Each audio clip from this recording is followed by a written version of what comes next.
The Brit couldn't hide her emotion when quizzed on the topic. Raducanu refused to be drawn into answering an unusual question about tennis Big Three during a hilarious comedy sketch at the recent HSBC Championships. Raducanu, along with some of the WTA Tour's biggest names, were competing in the first women's event at Queen's since the 1970s. It didn't go particularly to plan for the former US Open winner, who was dumped out in the quarterfinal stage by Qin Wenjuan, and has since pulled out of upcoming grass court events because of a niggling injury. However, that didn't stop her from taking part in a feature with comedian and impressionist Josh Berry. Raducanu was asked by Berry, who was impersonating tennis legend John McEnroe, the peculiar question of who she'd kiss, marry, kill out of Novak Djokovic, Roger Federer, and Rafael Nadal, with the Brit responding in typically blunt fashion. With a wide grin on her face,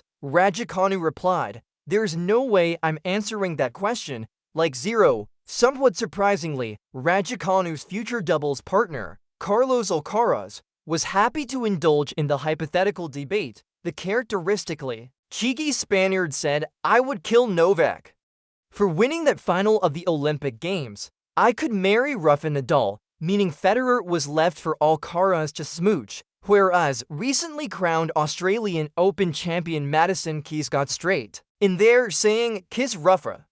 Before pausing to ponder and struggling to decide her next pick. Alcaraz and Keys weren't the only ones with a soft spot for the King of Clay, with Jack Draper admitting he'd be up for marrying Nadal too. However, much like Raducanu, it was Alex de Minaur out of the men who kept things cool and refused to answer. The Australian, who was engaged to the British to Katie Boulter, responded with, "I don't think